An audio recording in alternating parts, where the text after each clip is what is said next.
Muito bem, igreja querida. Hoje não vamos falar sobre Tiago. Hoje vamos fazer uma pausa. Eu quero começar a compartilhar com vocês. Domingo passado eu falei com vocês um pouquinho sobre o discipulador, né? Nós começamos um processo de discipulado aqui na igreja. Eu estava ansioso para começar um processo de discipulado. Comecei e depois de ouvir uma senhora que a irmã Janice recomendou que ouvíssemos, uma senhora chamada Ilaene, e eu fiquei um pouco preocupado com o discipulado, sem que eu tivesse um discipulador, porque não se pode discipular quem não é discípulo. Não pode fazer discípulo aquele que não tem um discipulador sobre si. E depois de entender esse conceito, então eu fui buscar um discipulador. Então agora, como eu tenho um discipulador, e um discipulador que tem falado comigo, rapaz, vamos acelerar, acelerado. Eu quero começar a falar com vocês, retornar a falar sobre discipulado, e hoje eu quero falar sobre crescimento espiritual. O tema do nosso sermão, se você gosta do título do sermão, é crescimento espiritual, tá bom? Não se preocupe com os fogos, tente se concentrar aqui. Isso é vitória de Deus na cidade, é isso que o povo está falando, tá? Vitória de Deus. Deus nunca perdeu, digam aleluia. Nunca perdeu, Ele está no controle da cidade de Alta Floresta. Aleluia. Crescimento espiritual. Quando nós pensamos em crescimento, logo vem à nossa mente um bebê como Lucas. Olha lá, o Lucas ali, eu vou até ver no colo de quem que ele está, porque não está no colo da Ana, né? No colo do Mateuzinho ali, ó. Quando pensamos em crescimento, pensamos logo num bebê, como o Lucas, por exemplo. Deixa eu ver se não tem outro bebê por aqui, não tem. Então o Lucas, os pais, eles ficam alertas quanto ao desenvolvimento físico da criança, verificam o peso, a altura e outros detalhes que indicam o desenvolvimento normal da criança. Eu estava pensando, inclusive está aqui anotado, eu coloquei assim, exemplo, Ana Paula e o Lucas. A Ana Paula, a mãe do Lucas, há uns dias atrás, e isso já há alguns dias mesmo, ela estava preocupada. Nós estávamos lá conversando com ela e o Mateus, tendo o nosso tempo de repartir vida com eles ali, muito bom. Aí ela falando da preocupação dela com o Lucas, aquele bebê que está ali, ó. Preocupada porque o Lucas quietinho, não anda já, ficava por ali, não mexia em nada, e ela estava preocupada, e a Magda conversando com ela, tal. Eu não me lembro se foram 2 dias depois, 1 dia depois, 3 dias depois, está lá a Ana filmando o Lucas. Ele percebeu que tem uma mesa, como chama essas mesas pequenas que fica cheia de badulaque? Como é que é o nome daquela mesa? Aparador, um trem assim, né? Desse tipo de coisa. Ela tem uma lá, assim, embaixo da televisão dela, cheia de coisa. Menino, esse menino percebeu que lá tem um bocado de badulaque, e ele foi para lá, e ele agarrou a jogar tudo aquilo no chão com vontade de pegar, e ela filmou e mandou para a gente, e nós podemos dizer, está vendo? Mas a mãe, os pais, por que está tão paradinho? Por que não pega as coisas como os outros? Por que não vai atrás das coisas como os outros? Preocupação legítima, porque os pais querem o desenvolvimento físico, mental, motor dos filhos. Eles querem o desenvolvimento. Então hoje nós vamos ver alguns elementos que promovem esse ambiente propício para que o Espírito Santo, que é esse cuidador, esse pai, esta pessoa divina responsável pelo nosso crescimento, para que Ele produza em nós esse crescimento espiritual, tá bom? E eu estou repartindo com vocês exatamente algumas coisas que essa Ilaene repartiu conosco, eu quero repartir hoje com você. Crescimento espiritual é o nosso assunto de hoje. Para o crescimento espiritual, da criança, você já sabe que os pais fazem várias coisas, né? Dão alimento, leite materno, depois papinha, depois vacinas, depois isso e aquilo. E o crescimento espiritual seu e meu passa por onde para que cresçamos? Diga comigo assim: pelo discipulado. Por causa da falta de ânimo, eu vou pedir para vocês repetirem. Digam discipulado. Para que haja mais ânimo, diga discipulado. Então, o discipulado, ser discípulo de Cristo, ser discípulo de alguém que Cristo colocou em minha vida, é básico para o nosso crescimento espiritual. É necessário para o nosso crescimento espiritual. A palavra de Deus tem um poder transformador que nada mais tem. Abra sua Bíblia comigo em Hebreus 4:12, por favor. Hebreus 4:12. Abra sua Bíblia, nós vamos movimentar com a Bíblia hoje. Ao invés de eu ficar aqui só predicando, como diz o espanhol, leia comigo o texto bíblico com os olhos, tá? Fixe os seus olhos aí, que eu vou ler para você bem lentamente. Hebreus capítulo 4, versículo 12. Hebreus 4, versículo 12. Você passa ali pelas cartas de Paulo, né? Filipenses, Tessalonicenses, Timóteo, Filemão. Aí você chega em Hebreus, tá? Uma hora dessa tem que pegar uma professora que saiba aquele cânticozinho, Gênesis, Levítico, e aí todos os livros da Bíblia, para a gente aprender aquele cantiquinho para cantar no domingo à noite. Cantar pelo menos uma vez, assim, para você ir fixando a ordem dos livros da Bíblia. É necessário, né? Nós precisamos ser discipulados quanto às Escrituras. Hebreus 4:12, olha aí. Porque a palavra de Deus é viva e eficaz, e mais cortante do que qualquer espada de 2 gumes, e penetra até ao ponto de dividir alma e espírito, juntas e medula, e é apta para discernir os pensamentos e propósitos do coração. A palavra de Deus é viva e eficaz. No discipulado, a verdade da palavra de Deus precisa ocupar o centro dos relacionamentos. Então, no relacionamento que eu tenho com vocês, a palavra de Deus precisa ocupar o centro. No relacionamento, eu sei que um dos grupos que está andando de discipulado aqui é o da Janice. No relacionamento que a Janice tem com as irmãs, a palavra de Deus tem que ser o centro. Vocês já viram, por exemplo, nós denominacionalmente, e aliás, acho que a maioria das igrejas entende discipulado como um estudo bíblico que te leva a se converter a Jesus e depois te prepara para a sala de batismo, como se fosse um estudo de catecúmenos. Entendem que discipulado é isso? Terminou os estudos, acabou. E aí de agora em diante eu posso me encontrar com essa pessoa e eu posso conversar de tudo, de todo tipo de papo eu tenho com a pessoa.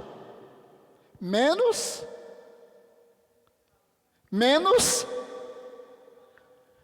da palavra.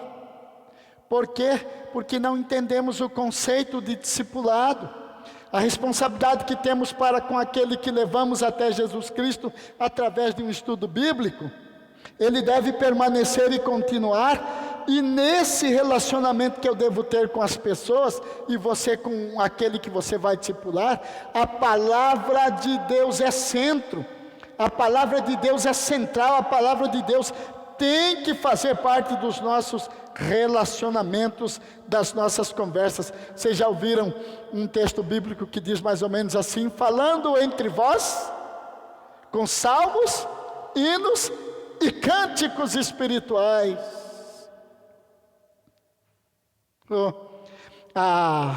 Então, nós precisamos levar com isso o propósito das Escrituras, o tempo todo nos nossos relacionamentos e nas nossas conversas, diz respeito a levar o discípulo a ser uma pessoa cristocêntrica, porque as Escrituras apontam Cristo, as Escrituras mostram Cristo, as Escrituras evidenciam Cristo, as Escrituras glorificam Cristo, somente Cristo. Então, se nós fazemos da Escritura o centro para os nossos relacionamentos, as pessoas vão ser cristocêntricas e não presbiterianas cêntricas, não denominacionalmente cêntricas. Elas são cristocêntricas.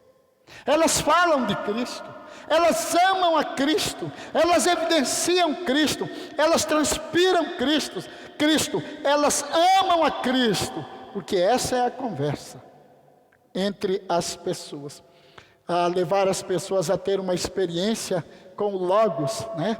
A Elaine escreveu ali com o Logos.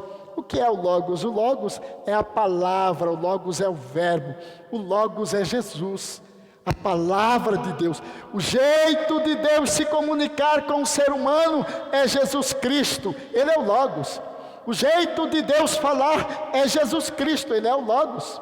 A forma de Deus fazer sua voz ser ouvida pelo ser humano é Jesus Cristo, Ele é o Logos, Ele é o verbo, Ele é a palavra, é Jesus Cristo. Então, o crescimento espiritual passa pelo discipulado, né? E o discipulado tem como centro a palavra de Deus e seu poder transformador. No texto que acabamos de ler, nós vimos que a palavra de Deus, ela é viva e eficaz. Diga comigo, viva. Diga viva. Diga eficaz.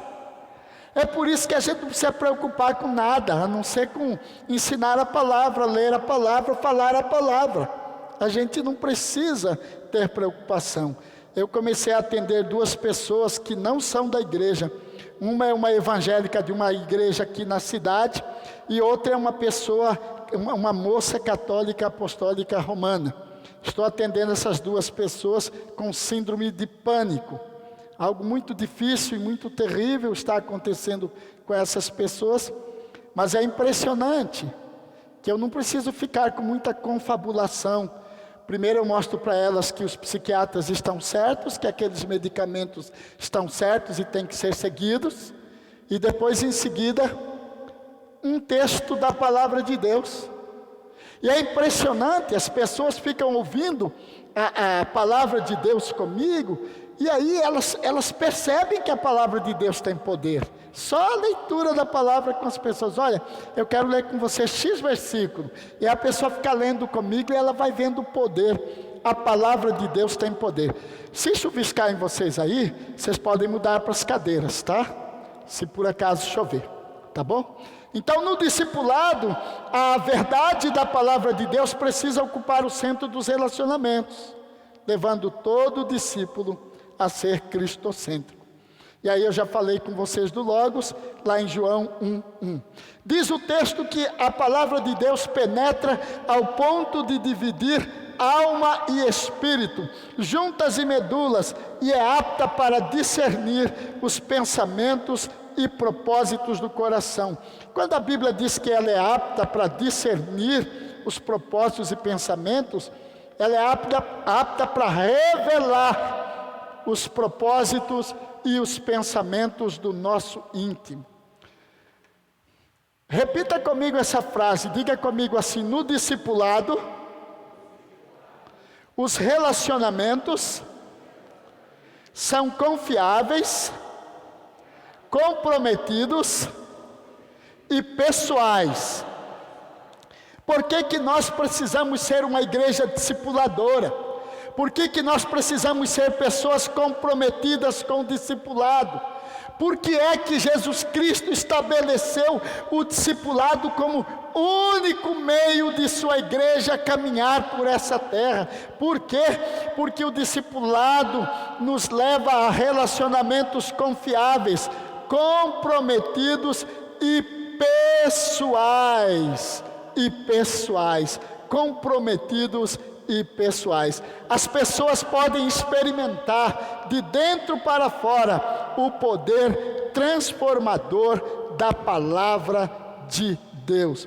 Algo muito precioso nos relacionamentos que nós devemos ter com o discipulado é a confiança, é o compromisso e é essa pessoalidade, a gente ter um relacionamento pessoal, poder sentar semanalmente, né? Já pensaram? Eu não sei até quando que o presbítero Heber vai poder nos ajudar aqui, porque ele é lá da primeira igreja, mas eu penso, né? Se esse moço fosse ficar aqui, eu ia começar a sentar com ele para ser discípulo, para sentar, para estarmos juntos uma vez por semana, para dividirmos nossa vida, para termos um relacionamento confiável, para termos um relacionamento comprometido um com o outro, né? E pessoal, né? E as pessoas com isso podem experimentar uma transformação de dentro para fora. É possível às vezes você permanecer num sistema religioso e você experimentar apenas a transformação de fora. Porque não é difícil ser crente de fora. Não é difícil. Você sabia disso? Ser um crente para fora não é complicado. Você pega uma Bíblia, num domingo você vem, você nunca falta os cultos, você canta os cânticos, você levanta e você ora, você faz tudo. Não é complicado, é fácil. É muito fácil. Agora, o discipulado, ele vai exigir de nós, e ele exige dos nossos relacionamentos, a confiança, o compromisso e a pessoalidade. Tá? Então, estamos falando sobre discipulado, relacionamentos de confiança que possibilitam a vulnerabilidade. Eu quero falar um pouquinho sobre vulnerabilidade. Repita comigo, vulnerabilidade. Fala forte, diga vulnerabilidade. Isso. Tiago capítulo 5, versículo 16, se você puder abrir, é depois desse Hebreus aí, ó. Depois desse Hebreus você vai achar o Tiago. Tiago capítulo 5, versículo 16. Tiago capítulo 5, versículo 16.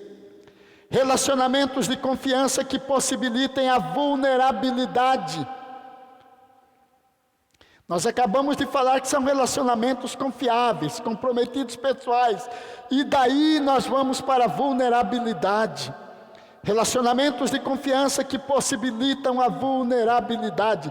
Tiago 5,16. Vamos ler juntos? 1, 2, 3. Vamos juntos? Confessai, pois, os vossos pecados uns aos outros e orai uns pelos outros para serdes curados. Muito pode, por sua eficácia, a súplica do justo. Confessai, pois, os vossos pecados uns aos outros e orai uns pelos outros. Isso fala de confiança e transparência. Essa primeira parte do versículo trata de confiança e transparência. Transparência. Vulnerabilidade tem que ver com essa liberdade para sermos transparentes, para confessarmos nossos pecados, para confessarmos nossas falhas, para eu poder chegar para o Heber e falar: Heber, eu tenho esta falha, eu tenho esta fraqueza, né? É só chover que eu fico com medo de relâmpago, de trovão, eu fico ali pregando enquanto tem o trovão batendo, eu estou desesperado, ninguém sabe, mas vocês sabiam que tem gente que enquanto está trovoando fica desesperado? Uma fraqueza. Já ajudei pessoas que têm problemas seríssimos, porque quando escutam um trovão, gente, elas ficam apavoradas, desesperadas. Confessar fraquezas, pecados, falhas. E diz o texto: para serem curados, vulnerabilidade. Damos permissão a Deus para transformar nossa vida, quando nos abrimos com os outros e confessamos nossas falhas. Eu vou repetir: nós damos permissão para Deus transformar nossa vida quando nos abrimos com os outros e confessamos nossas falhas. Como tem sido gratificante sentar com alguns irmãos e poder dizer: olha, não é assim, é assado. Não, isso é vulnerabilidade. Não está certo isso, não está. Muda isso. Como tem sido bom para mim sentar com o meu discipulador toda semana, né? Toda quinta-feira, de 2 às 4 da tarde, meu discipulador fica ali na minha orelha, trabalhando comigo, de 2 às 4 da tarde, toda quinta, sabe? Nós permitimos que o Espírito Santo trabalhe em nosso interior, na medida em que nos abrimos para outras pessoas que caminham conosco. Que coisa maravilhosa, né, Heber? Nos abrimos para o Espírito Santo para o Espírito Santo tratar conosco, quando nos abrimos com outras pessoas, para que elas nos conheçam, para que elas orem conosco, para que elas nos ajudem. Para crescer, irmãos, nós precisamos nos colocar vulneráveis, desejosos de aprender, submissos em amor. Nós precisamos nos colocar como vulneráveis. E como é ruim para pastores, eu já passei por essa experiência, como é ruim pastores não poder confiar em pastores. Pastores não poder abrir o coração com pastores, é horrível. Você abre uma vulnerabilidade e aquele pastor leva para o mundo e o fundo a sua vulnerabilidade, sua falha, sua fraqueza, não é? Por isso que eu disse que o discipulado envolve relacionamentos confiáveis, comprometidos e pessoais. E aí nos leva à vulnerabilidade. Quando eu confio, quando alguém está comprometido comigo e eu com ele, então eu me torno vulnerável. Eu abro minhas fraquezas, eu abro minhas falhas, eu confesso verdadeiramente os meus pecados. Eu sou aqui da Igreja Presbiteriana de Rosário Oeste. Creio que meu nome ainda está lá como membro, porque pastor não pode ser membro onde ele pastoreia, né? Eu sou ali da Igreja de Rosário Oeste. Ai, mas que tristeza, quando uma irmã, no gabinete pastoral, fazendo uma confissão, isso há muitos anos atrás, quando ela termina a confissão dela e ela vai embora para casa, dias depois, ela passando em frente de uma casa, porque Rosário Oeste tem umas casas assim, com aqueles janelões antigos, e as casas ficam assim, na calçada. Então todo mundo passa pela calçada e pode escutar o que você está falando, aqueles janelões. Então essa irmã passava por uma dessas calçadas, e ela parou. Quando ela ouviu, a esposa do pastor estava falando tudo o que ela havia confessado no gabinete pastoral para uma outra senhora da Igreja Presbiteriana de Rosário.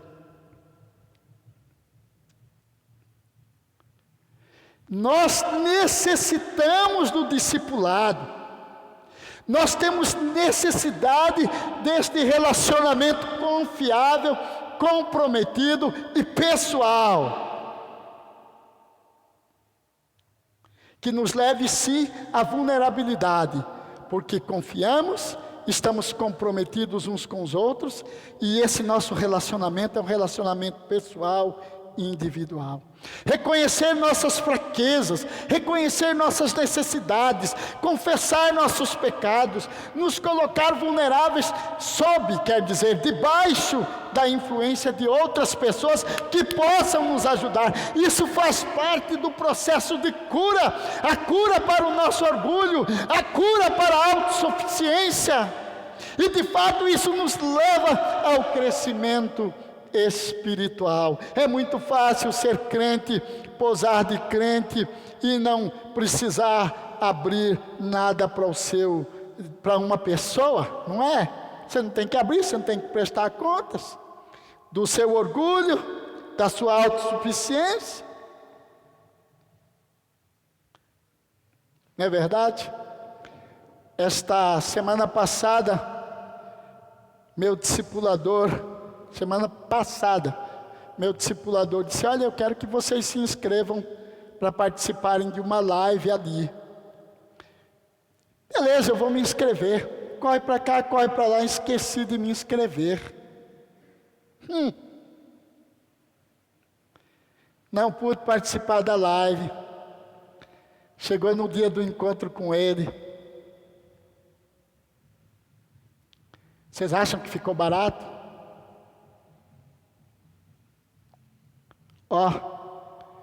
Vocês precisam de responsabilidade com as coisas.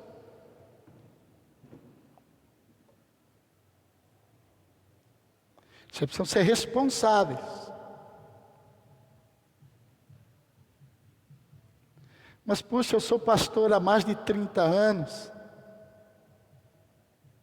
O dedo no meu nariz. Tem sim que pôr o dedo no meu nariz.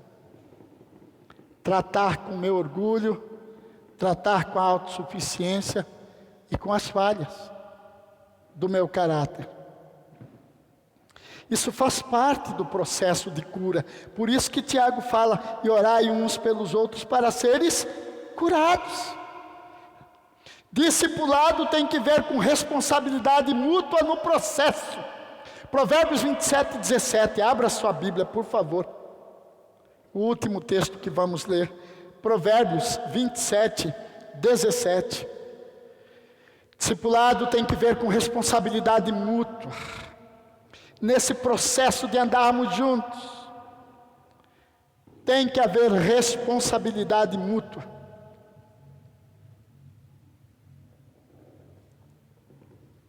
Provérbios 27, 17. Vamos ler juntos? 1, 2, 3. Como ferro com ferro se afia. Mas que leitura bonita, hein? Provérbios 27, 17. Vamos dar chance para uma segunda leitura. Provérbios está no meio da Bíblia, depois do livro de Salmos. Provérbios 27, 17. Ok? Provérbios 27, 17. 1, 2, 3. Todos acharam? Depois do livro de Salmos. Salmos, Provérbios 27, 17. Acharam? 1, 2, 3. Vamos juntos? Como ferro.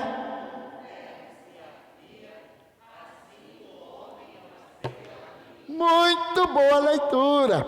Assim como ferro afia o ferro, diz respeito a compromisso. Responsabilidade mútua significa autorizar seus irmãos de discipulado a exigir que todos cumpram o compromisso que assumiram uns com os outros. Discipulado diz respeito a compromissos que assumimos uns com os outros. Eu tenho uma responsabilidade. Pastor Marinho abriu a agenda dele para ser meu discipulador e disse: eu só posso te discipular quinta-feira de 2 às 4. Pois quinta-feira de 2 às 4, cachorro late, bate no portão, faz tudo.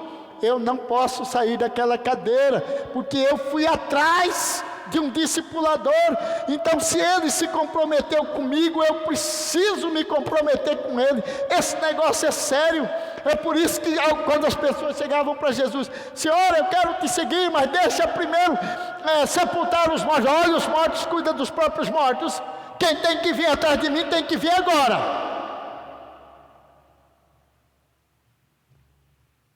Compromisso. Se está me querendo mesmo, então larga essas coisas para lá, é aqui. Né? Compromisso. Esse microfone fica mexendo aqui, né? Compromisso. É um nível de compromisso que pode se experimentar no atrito do ferro. Eu queria trazer uma lima aqui com um facão e acabei esquecendo, não é? Quando meu facão fica cego, aí eu vou lá no seu Badi, né, dona Raquel? Vou lá no seu Badi. Aí seu Badi: mas como que o irmão está cortando prata com esse facão? Não é aquele jeitinho do Badia de falar. Pois é, seu Badia, que mas isso aqui não está cortando nem a mão da gente. Não é o jeito do seu Badia. Aí ele pega a lima dele. Sim. O ferro da lima no meu facão cego. E aquele atrito depois vira de lado, né? Como é que ele faz lá com o facão, depois vira de lado. Né? Afiando, aquele atrito do ferro com ferro, para deixar o negócio afiado. O homem afia o seu amigo, diz o texto. Crescimento. Isso diz respeito a crescimento. Primeiro, compromisso. Segundo, crescimento. O nível de compromisso assumido tanto pelo discipulador quanto pelo discípulo é proporcional ao nível de crescimento experimentado no discipulado. E é isso mesmo. À medida que nós experimentamos esse compromisso, nós vamos crescendo nele, vamos experimentando esse crescimento maravilhoso. O crescimento deixa de ser acidental e passa a ser intencional e acelerado. O que é um crescimento acidental? Você vê um culto como esse, você escuta uma palavra, você fala, olha que beleza, era disso que eu precisava. Pronto. Aí leva mais 6 meses para você ouvir uma outra mensagem que te despertou alguma coisa. São crescimentos que vão acontecendo acidentalmente.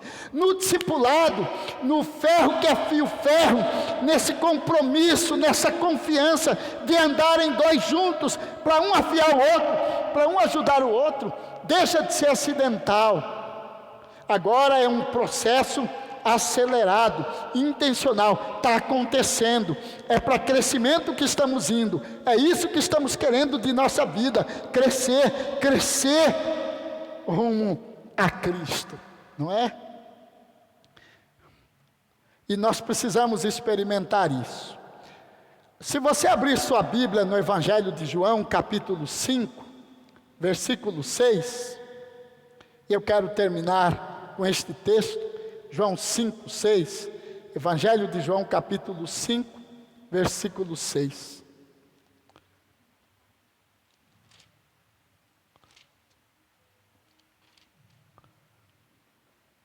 Evangelho de João, capítulo 5, versículo 6. Este é aquele texto que fala da cura do paralítico, que está lá junto ao poço, né, de Betesda, um tanque, né, de Betesda, que tinha ali pavilhões para o povo ficar, abrigado do sol, e tinha uma crença de que o anjo descia ali para agitar as águas, e o primeiro que descia era curado. E ali está um paralítico, que não tinha como descer nesse poço. Então agora eu vou ler o versículo 6 para você. Agora você vai entender. Versículo 6. Jesus, vendo-o deitado, e sabendo que estava assim há muito tempo, perguntou-lhe: queres ser curado? Por favor, escute essa pergunta. Queres ser curado? Responsabilidade. Ninguém muda ninguém. É preciso querer mudar. É preciso ter essa intenção de ser discípulo, de querer mudança, de querer crescimento. É preciso que haja isso na vida do crente, o desejo de querer mudança, o desejo de querer conhecer Deus, o desejo de falar. Agora há pouco o professor falava aqui, não é? Nós estamos no mundo, não somos o mundo, mas lá no mundo não precisamos ficar calados. Quando alguém nos perguntar, e aí, o que você acha aí desse negócio de gênero? Olha, esse negócio de gênero, eu não sei como que você pensa, eu respeito você, mas eu penso como a Bíblia e a palavra de Deus falam. É homem e mulher, quem nasceu homem é homem, quem nasceu mulher é mulher, e foi Deus quem determinou isso para a glória dele. Então, às vezes, nós ficamos calados, não é? Ficamos calados, não, é melhor não nos meter. Não evangelizamos porque não sabemos de quem falar, não sabemos o que. Por que isso? Será que precisamos ser curados? Ninguém muda ninguém, você precisa querer, você precisa desejar ser discípulo, você precisa desejar mudança, você precisa desejar um relacionamento de discipulado, você precisa começar a clamar: Deus, eu preciso ser discipulado, eu preciso ser transformado, eu preciso ser ajudado por alguém da igreja que me leve a Cristo, que me leve com quem eu possa ser vulnerável, com quem eu possa ser comprometido e Ele comigo. Não é? Jesus curava as pessoas, Jesus se compadecia das pessoas, mas Jesus não deixava de responsabilizá-las. Pense no versículo 14 desse texto aí, eu acho que é o 14. Mais tarde Jesus o encontrou no templo e lhe disse: olha, já estás curado, rapazinho, não peques mais, para que não te suceda coisa pior. Tá aí, acho que é versículo 14, né? Para que não te suceda coisa pior. Jesus curava, mas responsabilizava as pessoas. O discipulador, da mesma forma, ele tem responsabilidade em confrontar, né, Mateus? Em confrontar, né, Mateus? Encorajar e estar firme ao lado de. Como discipuladores, os discipuladores que estão aqui, que me ouvem, e você que vai ser discipulador um dia, este é o nosso papel: confrontar quando preciso, encorajar sempre e estar sempre do lado daquele que é discípulo do Senhor. Eu te convido a ficar em pé, por favor. E a pensar comigo nesta pergunta que Jesus fez ao paralítico: queres ser curado? Queres viver um outro nível de vida cristã? Queres deixar de ser apenas membro de uma denominação para seres um discípulo de Cristo, alguém comprometido com alguém e ter alguém comprometido com você, com seu crescimento? Queres ter pessoas debaixo do seu cuidado, como um discipulador, para ajudar essas pessoas, para permitir que essas pessoas sejam vulneráveis, apresentem a você suas falhas, suas quedas, seus pecados, suas lutas, suas necessidades? Fale com Deus agora, em nome de Jesus, sobre isso. Crescimento depende do discipulado. Crescimento depende do discipulado.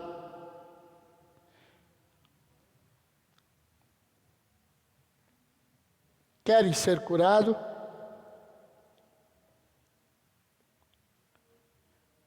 Senhor Jesus, o Senhor está vendo o coração de cada irmã, de cada irmão, o que eles estão te falando. O Senhor nos desafia a sermos discípulos. O Senhor falou: quem quiser ser meu discípulo. O Senhor nos desafia a sermos discípulos, a sermos discipuladores. Olha para a tua igreja presente aqui, Espírito Santo, derrama convicção de que o discipulado é a palavra do Senhor, é a ordem do Senhor, não tem nada a ver conosco, não tem nada a ver com homens, é do Senhor, é mandamento seu, é ordem sua.